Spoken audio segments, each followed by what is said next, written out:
अजीत दोल का जो स्कैंडल था ये जब सामने आया, अब उसके बाद जो है जो जयशंकर हैं उनके भी एक स्कैंडल जो है वो सामने आया। अब जो अजीत दोल का जो थिंक टैंक था उसके बेटे रन करते हैं और उसको फंडिंग कौन करता है? अडानी। ये जो डेलीगेशन थे ये भी उसी तरह नामुराद होकर वापस लौटे। किसी एक मुल्क में भी इनकी सुनवाई नहीं हुई। अस्सलाम वालेकुम दोस्तों, मैं हूं जब्बार चौधरी। फितनतुल हिंदुस्तान और उसकी प्रॉक्सीज का ताक़ुब जारी है। आज मैं आपके सामने एक बहुत बड़ी खबर लेके आया हूं। एक हम एक्सपोज करने जा रहे हैं कि किस तरह हिंदुस्तान की जो फॉरेन पॉलिसी है वो कैसे स्टेट क्राफ्ट का हिस्सा बनती है, कैसे जो है उसमें इसको एक्सप्लॉइट किया जाता है और कौन कौन से किरदार हैं जो हिंदुस्तान की जो फॉरेन पॉलिसी है और जहाँ तक के जो इंटरनल पॉलिसीज़ हैं, जो डिफेंस परचेजिंग है उसके ऊपर भी असरअंदाज होते हैं, बल्कि इसमें करप्शन की खबरें भी जो है वो आम होती हैं।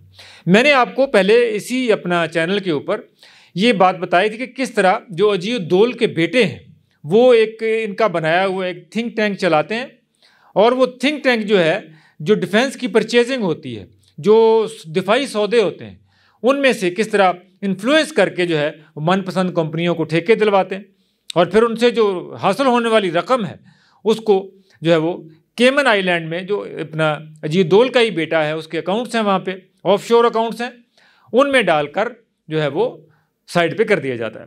अब जब अजीत दोल का जो स्कैंडल था ये जब सामने आया, अब उसके बाद जो है अब जो जयशंकर हैं उनके भी एक स्कैंडल जो है वो सामने आया है। मैं ज़रा आज आपको जो इंडियन फॉरेन मिनिस्टर हैं जयशंकर, उनके और उनके बेटे की जो है वो कहानी आज सुनाता हूँ। एक चीज़ याद रखिए समझने के लिए कॉन्टेक्स्ट में कि हिंदुस्तान के ऊपर जो सबसे ज़्यादा जो बड़ा इन्फ्लुएंस है पैसे के एतबार से वो अडानी और अंबानी का है। अब अडानी और अंबानी दोनों जो है वो बिजनेसमैन हैं, इंडस्ट्रियलिस्ट हैं, बहुत बड़े जायंट हैं हिंदुस्तान के अडानी और अंबानी, लेकिन दोनों एक दूसरे के राइवल भी हैं। अब ये दोनों एक दूसरे के राइवल हैं, इन दोनों के दरमियान जो एक लिंक है जो दोनों को जो है यूटिलाइज करता है, जो इसके साथ वो लिंक होते हैं, वो नरेंद्र मोदी है। लेकिन नरेंद्र मोदी के साथ जो अजीत दोल हैं, अजीत दोल जो हैं वो अडानी के साथ पार्टनर हैं, उसके साथ अलाइंड हैं, और जो जयशंकर हैं, जयशंकर जो है वो अंबानी के साथ अलाई हैं, उनके साथ जो है वो उनकी साइड पे हैं। और ये जो अपना हिंदुस्तान की जो फॉरेन पॉलिसी है वो सारी की सारी जो है वो तश्कील देते हैं, जो बनाते हैं, जो थॉट प्रोसेस जो है वो अजीत दोल बनाते हैं, और जयशंकर जो हैं उस अपना फॉरेन पॉलिसी का आगे चेहरा है।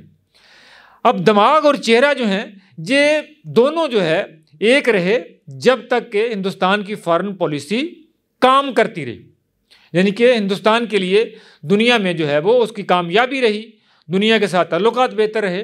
तो ये दोनों ही जो है एक दूसरे के मुखालफ होते हुए भी जो है ये फॉरेन पॉलिसी चलती रही, काम करते रहे। लेकिन जब इन्होंने पहलगाम का पंगा लिया, जब पहलगाम फॉल्स फ्लैग ऑपरेशन का पंगा लिया, उसके बाद इनको यकीन था कि हम इसी फॉरेन पॉलिसी के तहत पूरी दुनिया को ये बावर करवा देंगे कि पहलगाम का जो हादसा है, जो वाक़या है, जो दहशतगर्दी का वाक़या है, वो पाकिस्तान ने करवाया है। जिस तरह के हम पहले चीज़ें डालते आए हैं इस तरह ये भी पाकिस्तान के ऊपर डालेंगे, दुनिया हमारी बात मान लेगी और हम इसको बुनियाद बनाकर पाकिस्तान के खिलाफ जो है चढ़ाई कर देंगे, पाकिस्तान के ऊपर, पाकिस्तान के साथ जंग करेंगे और दुनिया हमारी साइड पे खड़ी होगी। लेकिन पाकिस्तान ने जिस तरह इफेक्टिवली अपनी डिप्लोमेसी के साथ, अपनी जो है वो कोशिशों के साथ पूरी दुनिया में ये बावर करवाया कि पहलगाम का जो है एक फॉल्स फ्लैग ऑपरेशन था, और पूरी दुनिया ने पाकिस्तान के मौक़िफ़ को तस्लीम किया और हिंदुस्तान को सफारती तौर पे तन्हाई मिली, सफारती तौर पे रुसवाई मिली और दुनिया में जग हंसाई मिली। जब हिंदुस्तान की सफारतकारी बर्बाद हुई और कोई भी दुनिया का मुल्क जो है सिवाय इजराइल के हिंदुस्तान के मौक़िफ़ के साथ नहीं खड़ा हुआ, तो जब ये शिकस्त हुई, और आपको पता है कि शिकस्त जो है वो यतीम होती है, जिम्मेदारी लेने के लिए कोई तैयार नहीं होता, तो फिर अब ये जो स्टेट क्राफ्ट था इनकी जो फॉरेन पॉलिसी का, उसके जो दो धड़े थे, वो पहले जो कामयाबियां समेटते हुए कहते थे कि दोनों क्रेडिट लेते थे, अब जो है दोनों एक दूसरे के सामने आ गए। पहले अजीत दोल और जो जयशंकर हैं, ये दोनों की जो लड़ाई है इसकी खबरें जो है वो ज़बान ज़द आम हैं और दोनों जो है एक दूसरे के सामने खड़े हो गए। और इसकी वजह जो है, वजह क्या है? वजह भी इसकी बड़ी ऑब्वियस है। वजह बनी है इसकी, पहले जो हमने एक्सपोज किया था वो अजीत दोल का एक थिंक टैंक था। अब जो वजह बनी है वो जयशंकर के एक बेटों का थिंक टैंक है। अब ये हिंदुस्तान की, आप सोचें कमाल कि जो थिंक टैंक हैं वो हिंदुस्तान का स्टेट क्राफ्ट बना रहे हैं। जो थिंक टैंक हैं वो हिंदुस्तान की सरकारी डिसीजन मेकिंग में इन्वॉल्व हैं। हिंदुस्तान जो थिंक टैंक हैं दोनों के, वो अब जो है वहाँ पे कह लें कि करप्शन तक में इन्वॉल्व हैं। ये चीज़ें सामने आ रही। अब जो अजीत दोल का थिंक टैंक था उसको उसके बेटे रन करते हैं और उसको फंडिंग कौन करता है? अडानी, गौतम अडानी है वो, उसको फंडिंग वहाँ से जाती है। इसके मुकाबले में जयशंकर ने कहा कि भाई सारे पैसे, सारे फायदे जो हैं वो अजीत दोल साहब लिए जा रहे हैं। तो इन्होंने जो अडानी का जो राइवल है बिजनेस में, वो है अंबानी।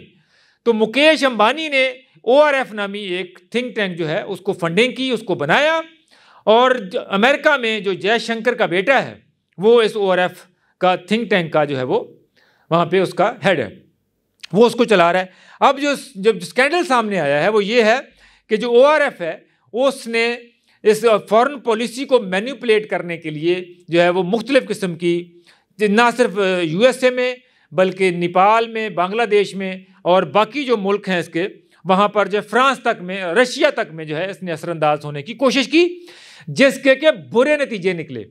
क्योंकि एक साइड पे जो है वो अजीत दोल अपने मामलात को चलाने के लिए, जब वो फॉरेन पॉलिसी के मामलात में लगे हुए थे, दूसरी तरफ जो है जयशंकर के बेटे, उसने इस थिंक टैंक के जरिए जो है वो इन्फ्लुएंस करने की कोशिश की, जो कि हिंदुस्तान की एक तबाही की सूरत में जो है वो सामने आया।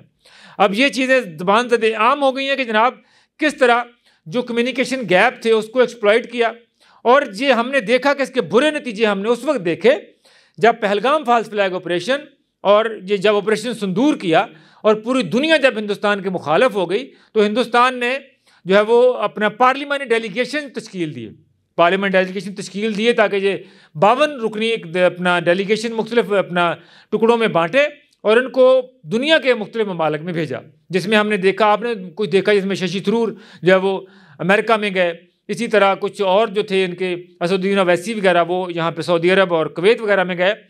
लेकिन ये जो डेलीगेशन थे ये भी उसी तरह नामुराद होकर वापस लौटे, किसी एक मुल्क में भी इनकी सुनवाई नहीं हुई। यहाँ तक कि जयशंकर की बजाय मोदी ने अमेरिका को कायल करने के लिए, जब अमेरिका में अपनी डिप्लोमेसी को बताने के लिए, जब पाकिस्तान को बदनाम करने के लिए जयशंकर की बजाय जो है वो अपना शशि थरूर का इंतखाब किया। वो क्यों किया था? शशि थरूर का इंतखाब भी उन्होंने इसीलिए किया था क्योंकि उनको पता था कि वहाँ पर जो जयशंकर के बेटे ने गुल खिलाए हैं, अब वो वाला मामला, वो वाला काम, वो चैनल काम नहीं कर रहा बल्कि उल्टा नुकसान पहुँचा रहा है।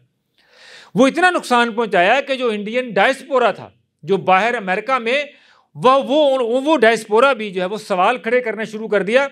एक वो वक्त था जब नरेंद्र मोदी जो है वो डोनाल्ड ट्रंप से मिलने के लिए हाउडी मोदी का वो कॉन्सर्ट आपको याद है, उस वक्त गए थे, तो पूरा जो डायस्पोरा था इंडिया वो सारे के सारे वहाँ पर जो है स्टेडियम में जमा हो गए थे।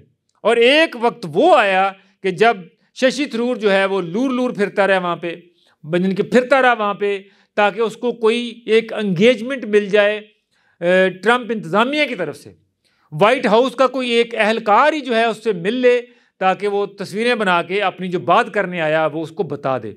लेकिन इतनी नाकामी हुई कि शशि थरूर जो तकरीर यहाँ से लिख के ले गए थे वो उसने फिर वहाँ पर जो अपनी एम्बेसी के लोग थे, जो हिंदुस्तानी सरकार के मुलाजम थे, उनके सामने जो है उसने वही तकरीर वहाँ पे की और उसके बाद चाय बिस्किट खा के नामुराद होके वापस लौटा है। हिंदुस्तान की जो फॉरेन पॉलिसी की जो तबाही है उसके असरात जो हैं वो अब सामने हैं और पूरी जो है वहाँ पर हिंदुस्तान का एक एक शहरी जो है वो अब सवाल कर रहा है कि अगर इस मुल्क को जो है वो अडानी अंबानी और उसके आगे मोहरों नहीं चलाना है तो फिर इस सरकार का, नरेंद्र मोदी का या बीजेपी की सरकार का इस मुल्क के लिए कोई काम नहीं है।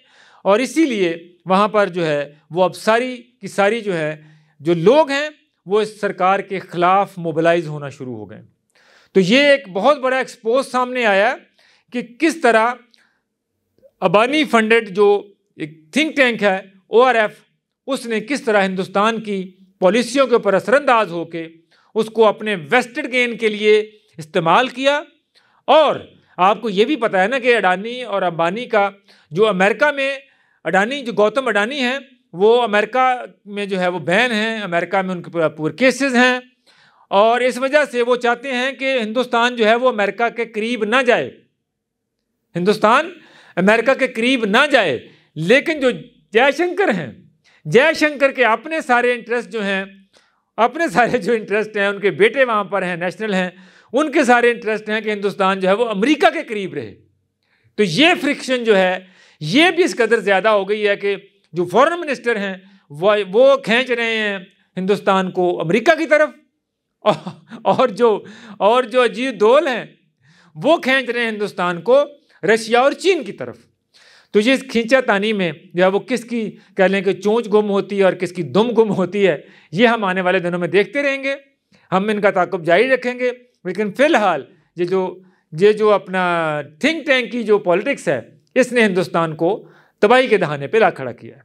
मुझे दें इजाज़त, अल्लाह ने की बात।